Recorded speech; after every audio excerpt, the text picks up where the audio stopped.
नमस्कार साथियों। आज की इस वीडियो में हम चर्चा करेंगे कि हमारी जो बॉडी है, हमारा जो पूरा का पूरा जो नर्वस सिस्टम है, हमारी जो तंत्रिका कोशिकाएं जो होती है, हमारे शरीर का किस प्रकार से नियंत्रण व समन्वय होता है। साथियों, हमने हमारा जो पिछला वीडियो था, उस वीडियो में हमने तंत्रिका तंत्र के बारे में पढ़ा, यानी न्यूरॉन के बारे में पढ़ा। तो उसमें हमने एक एग्जाम्पल लिया था कि जैसे आप कल्पना करिए कि किसी गर्म वस्तु को हम हमारे हाथ से उसको छूते हैं, तो जैसे ही हम उसको छूते हैं तो सडनली हमारा हाथ क्या होता है, उसको छोड़ देता है दूर पीछे की ओर, हम हाथ को हटा लेते हैं। या इसी प्रकार आप देखिए कि कोई सुई है या कोई पिन है या कोई कांटा हमें चुभता है तो हमें दर्द होता है।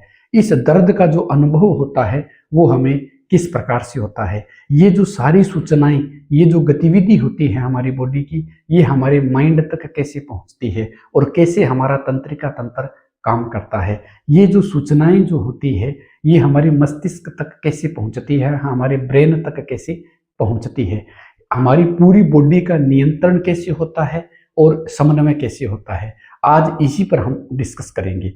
तो साथियों, हमारे बॉडी के अंदर जो तंत्रिका तंत्र होती है, यानी जो न्यूरॉन होता है, उसके द्वारा हमारी जो सूचनाएं होती है या फिर हम कोई भी एक्टिविटी करते हैं, उसकी सारी की सारी जो सूचनाएं हैं, उसकी जानकारी माइंड तक न्यूरॉन्स के माध्यम से पहुंचती है और वो कैसे काम करता है, इस पर हम आज डिस्कस करेंगे। तो देखिए कि हमारे जीवों के अंदर नियंत्रण में समन्वय के लिए तंत्रिका तंत्र काम करता है। पूरा का पूरा एक सिस्टम बना है, तंत्रिका तंत्र बोलते हैं जिसे, वो काम करता है। तंत्रिका ऊतक की कोशिकाओं को हम न्यूरॉन कहते हैं। पिछले वीडियो में हमने आपको न्यूरॉन की संरचनाएं भी बताई थी। आप अब इस डायग्राम के अंदर आप देख रहे हैं, जो आपके सामने स्क्रीन पर दिखाया जा रहा है, ये न्यूरॉन की संरचना होती है। साथियों, कोई भी सूचना होती है वो तंत्रिका कोशिका के अंदर, आप जो न्यूरॉन्स की संरचना देख रहे हैं, उसका जो आगे का जो भाग होता है, उसके आगे वाले भाग को हम द्रुमिका कहते हैं। कोई भी सूचना होती है वो तंत्रिका कोशिका की द्रुमिका द्वारा अर्जित कर इसे विद्युत आवेग में बदला जाता है। किसमें बदला जाता है? विद्युत आवेग में। आप जो न्यूरॉन के आगे का जो भाग देख रहे हैं उसको हम द्रुमिका कहते हैं। उस द्रुमिका तक ये सूचनाएं पहुंचती है और फिर उसको हम विद्युत आवेग के रूप में उसको परिवर्तित की जाती है। यह आवेग जो होता है, न्यूरॉन्स का एक भाग होता है एक्सोन। एक्सोन से होता हुआ अंतिम सिरे तक पहुंचता है और अंतिम सिरे पर पहुंचने के बाद में यह अन्य तंत्रिका ऊतक के अंदर या कोशिकाओं के अंदर प्रवेश करता है। तो इस प्रकार से ये जो सूचनाएं होती है वो एक स्थान से दूसरे स्थान तक आगे की ओर बढ़ती रहती है और हमारे मस्तिष्क तक पहुंचती है। यानी तंत्रिका जो तंत्र होता है उसकी अगर हम विस्तृत अध्ययन करें तो यह जो होता है वो दो भागों में विभाजित किया जाता है। पूरा का पूरा जो तंत्रिका तंत्र होता है, न्यूरॉन्स के जो भाग होते हैं, यानी तंत्रिका ऊतक की जो कोशिकाएं होती है उसको हम न्यूरॉन कहते हैं। ये जो तंत्रिका तंत्र होता है उसको हम दो अलग अलग भागों में उसको विभाजित करके उसका विस्तृत अध्ययन करेंगे। तो देखिए दोस्तों, यहाँ पर जो हमारा पहला इसका जो भाग है वह है केंद्रीय तंत्रिका तंत्र कहलाता है। क्या कहलाता है? केंद्रीय, सेंटर वाला जो भाग होता है वह। अब ये जो केंद्रीय तंत्रिका तंत्र है, इसके भी आगे चल करके हम इसको मुख्यतया तीन भागों में इसको बांटते हैं। एक तो मस्तिष्क के रूप में इसको बांटते हैं, दूसरा मेरुरज्जु कहते हैं इसको, और तीसरा इसमें होता है तंत्रिका कोशिकाएं। यानी मस्तिष्क हमारा जो ब्रेन होता है वो, उसके बाद में मेरुरज्जु जो होती है, यानी रीढ़ की हड्डी के अंदर वाला जो भाग होता है वो मेरुरज्जु कहलाता है, और दूसरा मेरुरज्जु और तीसरा इसके अंदर तंत्रिका कोशिकाएं होती है। इनका हम विस्तृत अध्ययन करेंगे। तो साथियों, सबसे महत्वपूर्ण जो भाग है हमारे इस टॉपिक का वो है हमारा ब्रेन, हमारा माइंड, हमारा मस्तिष्क। ठीक है ना। मस्तिष्क के तीन भाग होते हैं। एक तो होता है उसके आगे का भाग, एक होता है मध्य भाग, और एक होता है उसके नीचे का भाग यानी पीछे का भाग। यानी आगे वाला जो भाग होता है उसको हम कहते हैं अग्र मस्तिष्क, बीच वाला जो होता है उसको मध्य मस्तिष्क कहते हैं, और जो पीछे वाला उसको हम कहते हैं पश्च मस्तिष्क कहते हैं। तो यहाँ पर हम हमारे ब्रेन के ये जो 3 पार्ट हैं उनको हम अलग अलग तरीके से उनका विस्तृत अध्ययन करेंगे। तो देखिए दोस्तों, सबसे पहले इसका जो भाग आता है वो होता है अग्र मस्तिष्क। अग्र मस्तिष्क को हम प्रमस्तिष्क भी कहते हैं। अग्र मस्तिष्क के अंदर का जो भाग होता है ना, उसको हम प्रमस्तिष्क के नाम से भी इसको हम जानते हैं। तो देखिए साथियों कि ये जो अग्र मस्तिष्क होता है वो किस किस प्रकार की सूचनाओं को अपने अंदर समाहित करता है, किस प्रकार की सूचनाओं को कलेक्ट करता है ये। तो सबसे पहले आप देखिए कि हमारे जो ब्रेन का सबसे बड़ा भाग वह सबसे जटिल भाग जो होता है वह अग्र मस्तिष्क ही होता है। सबसे बड़ा और सबसे जटिल भाग जो है वो कौन सा है? अग्र मस्तिष्क होता है, जिसे हम प्रमस्तिष्क नाम से भी जानते हैं। दूसरा, इसमें हमारे द्वारा जो सोचने का कार्य होता है वो इसी के द्वारा होता है। किसी चीज को देखना है, किसी चीज को सुनना है, किसी वस्तु को सूंघना है, ये सारी की सारी जो गतिविधियां होती है वो इसके द्वारा ही होती है। सोचने का काम है, सुनने का है, देखने का है, या फिर किसी वस्तु को सूंघ करके हम पता लगाते हैं कि उसके अंदर किस प्रकार की स्मेल आ रही है। वो सारा का सारा जो कार्य है इस अग्र भाग के द्वारा किया जाता है।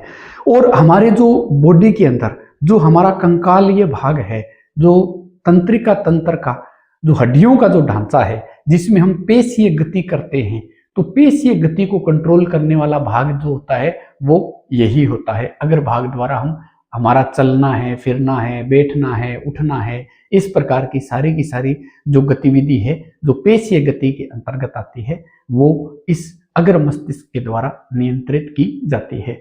और भूख से संबंधित हमें भूख का आभास होता है, ये हमें मस्तिष्क हमें आभास करवाता है कि हमें भूख लगी है। तो भूख से संबंधित जो सूचनाएं माइंड तक पहुंचती है वो अग्र मस्तिष्क हमें उससे सचेत करवाता है। तो ये अग्र मस्तिष्क के कार्य हो गए। साथियों, हमें यहाँ पर क्या है, हमारे माइंड से संबंधित हम अलग अलग इसके भागों के ऊपर चर्चाएं कर रहे हैं। तो इनके जो कार्य है ना, उस पर आधारित कोई ना कोई क्वेश्चन जो है वो पेपर में हमसे पूछा जा सकता है। तो आप बड़े ध्यान से इन बातों को सुनिए कि जो अग्र मस्तिष्क जो हमारा भाग है वो सबसे बड़ा भाग है, सबसे जटिल भाग है। यह हमारे सोचने का कार्य करता है, तो हमारी सोच को कंट्रोल करता है, सोचने के लिए हमें मजबूर करता है। जो भी हम सोचने से संबंधित कार्य करते हैं इस भाग के द्वारा होता है। सूंघना, सुनना, देखना, ये सारी क्रियाएं इसके द्वारा कंट्रोल होती है। फिर पेशीय गति, चलना, उठना, बैठना, दौड़ना, ये इसके द्वारा कंट्रोल होती है। भूख से संबंधित जो कार्य होते हैं, भूख का आभास होता है, वो इसके द्वारा हमें अनुभव करने को मिलता है। इसके बाद में आगे आता है मस्तिष्क का अगला भाग यानी मध्य मस्तिष्क। मध्य का मतलब यानी बीच वाला भाग जो होता है, हमारे ब्रेन का बीच वाला जो भाग है वो मध्य मस्तिष्क होता है। ये मध्य मस्तिष्क जो होता है ना, आंख व कान से जो भी सूचनाएं होती है या कोई जानकारी हम आंख व कान के माध्यम से प्राप्त करते हैं उनको ये नियंत्रित करता है। आंख व कान से जो भी सूचनाएं हम प्राप्त करते हैं उनको कंट्रोल करता है। ये प्रकाश व ध्वनि के प्रति प्रतिक्रिया करता है। कोई भी प्रकाश आ रहा है या कोई चीज हम सुन रहे हैं उससे संबंधित प्रकाश आता है तो हमारी आंख की जो पुतली है वो फैलती है कि नहीं फैलती, उसको फैलना और उसका संकुचन करना, इस प्रकार का आभास ये मध्य मस्तिष्क के द्वारा होता है। किसी चीज को हम सुन रहे हैं, कोई साउंड है, कोई ध्वनि है, कोई संगीत है, हम सुन रहे हैं, उसको उसके प्रति उसको कंट्रोल करने का, उसके प्रति जो प्रतिक्रिया व्यक्त करने का कार्य करता है वह ये मध्य मस्तिष्क के द्वारा होता है। आंखों की गति को नियंत्रित करता है ये। अगर वह पश्च मस्तिष्क को जोड़ता है, यानी हमारे माइंड के 3 भाग हैं। पहला वाला भाग यानी अग्र भाग कहलाता है और लास्ट वाला भाग होता है वो पश्च भाग कहलाता है। जो बीच वाला भाग है वो है मध्य मस्तिष्क। मध्य मस्तिष्क जो होता है ना वो अग्र को और पश्च को जोड़े रखता है, दोनों को जोड़ने का काम करता है। तो साथियों, इस प्रकार से हमारे पास ये जो केंद्रीय तंत्रिका तंत्र पर हमने अध्ययन किया, ये सारी की सारी चीज हमें यहाँ पर माइंड से संबंधित, हमारे ब्रेन से संबंधित जानकारी हमें देखने को मिली है। साथियों, ये जो हमारा मस्तिष्क का जो आगे वाला भाग है और इसका जो पीछे वाला जो भाग है, ये जो तीनों भाग जो मिलकर के इन पर आधारित जो चीजें हम देखते हैं वो हमें यहाँ पर आसानी से उपलब्ध होती है। ये जो प्रमस्तिष्क वाला भाग है, आप स्क्रीन के ऊपर आप देख रहे हैं कि यहाँ पर आपको माइंड के, हमारे जो ब्रेन के हैं वो 3 भाग दिखाई दे रहे हैं। पहला इसमें जो भाग आप देख रहे हैं वह प्रमस्तिष्क है। मस्तिष्क का सबसे बड़ा भाग है, 2 भागों में बंटा हुआ होता है, राइट और लेफ्ट के रूप में। सोचने समझने का कार्य करता है, हमारे याददाश्त को मेंटेन करता है, बोलना, भाषा को समझना, शरीर की इच्छा अनुसार गतिविधि जैसे चलना है, लिखना है, इस प्रकार की गति हमें ये अनुभव करवाता है। फिर उसके बाद में हमारा जो दूसरा भाग जो होता है वो आता है मध्य मस्तिष्क। मध्य मस्तिष्क के अंदर क्या होता है कि यह हमारे पीछे की ओर होता है, शरीर को संतुलित बनाए रखता है, मांसपेशियों के समन्वय में मदद करता है, चलने दौड़ने जैसी गतिविधियों को ये नियंत्रित करता है। तो इस प्रकार से ये 2 भाग हम माइंड के हमने पढ़े हैं। इसके बाद में हमारा जो तीसरा मस्तिष्क का जो भाग है वह है पश्च मस्तिष्क, यानी पश्च मस्तिष्क के बारे में हम पढ़ेंगे। तो इसमें क्या होता है कि ये जो हमारे ब्रेन का निचला भाग होता है, लास्ट वाला भाग होता है, यह मेरुरज्जु से जुड़ा हुआ होता है। मेरुरज्जु क्या होता है कि रीढ़ की हड्डी नहीं होती, रीढ़ की हड्डी के अंदर वाला जो भाग होता है ना, उसको हम मेरुरज्जु कहते हैं। तो ये डायरेक्ट क्या होता है, मेरुरज्जु से जुड़ा हुआ होता है। अनैच्छिक क्रियाओं को यह नियंत्रित करता है, जैसे अनैच्छिक क्रियाएं जैसे लार का आना है ना, फिर उसके बाद में जैसे उल्टी आना है, ब्लड प्रेशर है, रक्तचाप जिसे हम कहते हैं, उसको यह कंट्रोल करने का कार्य करता है। यह रीढ़ की हड्डी से जुड़ा हुआ यानी मेरुरज्जु से जुड़ा हुआ भाग होता है। हमारे सांस लेने की जो क्रियाएं होती है उसको ये क्या करता है, नियंत्रित करता है। दिल की धड़कन को कंट्रोल करता है, बीपी को कंट्रोल करता है ना। तो ये जो क्रियाएं होती है, ये क्रियाएं जो इस पश्च मस्तिष्क के अंदर एक भाग होता है जिसे हम मेडुला ओब्लांगेटा कहते हैं। पश्च मस्तिष्क के अंदर एक भाग उपस्थित होता है जिसे मेडुला ओब्लांगेटा कहते हैं, उसके द्वारा ये इन चीजों को नियंत्रित करता है। तो साथियों, इस प्रकार से ये जो पश्च मस्तिष्क जो है ना, इस पश्च मस्तिष्क में हमने बीपी को कंट्रोल करना, लार आने की घटना जो होती है उसको कंट्रोल करना, फिर उसके बाद में हमारे उल्टी आने की जो क्रियाएं होती है, श्वसन की जो क्रियाएं होती है, बीपी कंट्रोल वाली जो चीज होती है, इन सबको ये कंट्रोल करने का कार्य करता है। महत्वपूर्ण भाग इसके अंदर जो वाला भाग होता है जिसको मेडुला ओब्लांगेटा कहते हैं, उसके द्वारा ये बाकी सारी क्रियाओं को क्या करता है, नियंत्रित करता है। साथियों, इसमें आपने ये जो आप स्क्रीन के ऊपर डायग्राम देख रही हैं, इस डायग्राम के अंदर आप हमारे मस्तिष्क से संबंधित सारी चीजें आप देख पा रहे हैं। मस्तिष्क जो है उसके हमारे पास 3 भाग दिए गए हैं। ये 3 भाग जो हैं, इसमें पहला भाग जो दे रखा है वो अग्र मस्तिष्क है, दूसरा इसके अंदर जो भाग है वो पश्च मस्तिष्क दिया गया है। अग्र मस्तिष्क जो होता है ना, उसको हम किस फॉर्म में देखते हैं कि ये अग्र मस्तिष्क वाला जो भाग होता है, इसके 2 भाग होते हैं, एक तो इसका दाएं वाला भाग और दूसरा इसके अंदर बाएं वाला भाग होता है। फिर उसमें आप डायग्राम में देख पा रहे हैं मध्य मस्तिष्क दिया गया है और फिर उसके बाद में ये लास्ट वाला पश्च मस्तिष्क दिया गया है जो हमारे मेरुरज्जु से जुड़ा हुआ होता है। तंत्रिका, केंद्रीय तंत्रिका तंत्र हम पढ़ रहे हैं, उसका पहला भाग जो था वो मस्तिष्क था और मस्तिष्क के हमारे पास 3 भाग दर्शाए गए हैं जो आपने पढ़े, अग्र मस्तिष्क, परम, उसके बाद में पश्च मस्तिष्क और फिर उसके बाद में मध्य मस्तिष्क। ये 3 भाग हमने इसके महत्वपूर्ण भाग पढ़े। और केंद्रीय तंत्रिका तंत्र का एक अगला भाग जो है वो है मेरुरज्जु। मैंने पहले भी आपको ये कहा था कि मेरुरज्जु जो होता है ना, वो रीढ़ की हड्डी नहीं होती, रीढ़ की हड्डी के अंदर वाला जो भाग होता है ना, वो मेरुरज्जु होता है। मेरुरज्जु को हम संदेशवाहक के रूप में जानते हैं। यह क्या करता है, हमारे माइंड और हमारे शरीर के अन्य जो अंग होते हैं ना, उनके बीच में ये एक सूचनाओं का आदान प्रदान करने वाला भाग होता है।